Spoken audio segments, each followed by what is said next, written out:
Hello മക്കളെ, നമ്മൾ ഇന്ന് ധ്യാൻ ശ്രീനിവാസനെയും ഹണി റോസിനെയും കാണാൻ പോവാണ്. അപ്പോൾ നമ്മൾ നേരെ റൂമിൽ നിന്ന് ഇറങ്ങി പേരകൻ്റെ ഇടയിൽ കൂടി വെച്ച് പിടിച്ചു. അതിൻ്റെ ഇടയിലുള്ള പൊന്നാരങ്ങളാണ് നിങ്ങൾ ഈ കാണുന്നത്. ഇതാണ് first model Ashiq from Thrissur. ഇതാണ് അടുത്ത മോഡൽ ജാസ് ഫ്രം കണ്ണൂർ. അങ്ങനെ ആ പൊന്നാരങ്ങളൊക്കെ കഴിഞ്ഞ് ഞങ്ങൾ നടക്കാൻ തുടങ്ങി. ഇന്നത്തെ എൻ്റെ ലുക്ക് എങ്ങനെയുണ്ട് നിങ്ങൾ കമൻറ്റ് ചെയ്യണേ മറക്കരുത്.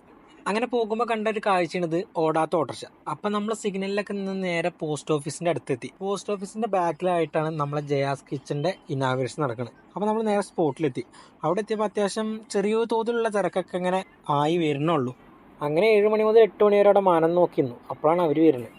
അങ്ങനെ അവർ വന്ന് വണ്ടിയിൽ നിന്ന് ഇറങ്ങിയപ്പോൾ തന്നെ 8 മണി 8:15 ആയിട്ടുണ്ട്.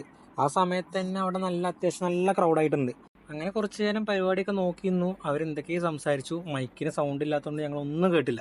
അത് വേറെ കാര്യം. അങ്ങനെ കുറച്ച് നേരം അത് നോക്കിയിരുന്നു. കുറച്ച് കഴിഞ്ഞ് തിരിഞ്ഞു നോക്കുമ്പോൾ ആരും കാണാനില്ല. പൂരത്തിന് പോയി വഴിതെറ്റിയ പോലെ എല്ലാവരും വേറെ വേറെ വഴിക്ക് പോയിരുന്നു. അവിടെ അങ്ങനെ ആരും കാണാത്ത സങ്കടത്തിൽ നിൽക്കുമ്പോഴാണ് ചേച്ചി ചായയും കൊണ്ടുവന്ന്. അങ്ങനെ ചായയും കുടിച്ച് മെല്ലെ റൂമിലേക്ക് വെച്ച് പിടിച്ചു. കരാമ പാർക്കിനുള്ളിൽ കൂടി ഒറ്റയ്ക്കാണെങ്കിലും വായി നോക്കി നടക്കാൻ നല്ല രസമാണ്. പോണ വഴിക്ക് ജിഞ്ചർ സോഡയും വാങ്ങിയിട്ട് എനർജി ബൂസ്റ്റ് ചെയ്തു. Ginger soda is the secret of my energy. റൂമിലെത്തി ഡ്രസ്സ് മാറ്റി നേരെ കിച്ചണിൽ കയറി ചട്ടി വെച്ച് ചപ്പാത്തി ചൂടാക്കി. ഒപ്പം നല്ല അടിപൊളി മാംഗോ ജ്യൂസും. ഇതാണ് ഞാൻ എൻ്റെ സ്വന്തം കൈ കൊണ്ട് ഉണ്ടാക്കിയ ചെറുപയർ കറി. അടിപൊളി ആയതുകൊണ്ട് അടിപൊളി ടേസ്റ്റ്. അതുകൊണ്ട് 5 പൈസക്കില്ല. അങ്ങനെ ഇരിക്കുമ്പോഴാണ് ഒരു മെസ്സേജ് വന്നത്. നോക്കുമ്പോൾ എന്താ, ഹണി റോസ് മെൻഷൻഡ് യൂണിയൻ സ്റ്റോറിന്ന്. മോനെ മനസ്സിൽ ലഡ്ഡു പൊട്ടി 5 എണ്ണം. എന്താ ചെയ്യുക, എല്ലാവർക്കും ഇപ്പോൾ നമ്മളെ മതി. അതൊക്കെ കഴിഞ്ഞ് നേരെ റൂമിൽ കയറിയപ്പോൾ ഉണ്ട് ഒറ്റ മനസ്സിൻ്റെ കുട്ടിയില്ല. എന്താ ചെയ്യേണ്ടതെന്ന് ഇങ്ങനെ ആലോചിച്ചു. അപ്പോഴാണ് മനസ്സ് പറഞ്ഞ് ലൈറ്റ് ഓഫ് ആയിട്ട് പോയി കിടന്നുറങ്ങിയത്. എന്നാൽ ബാക്കി പിന്നെ കാണാം.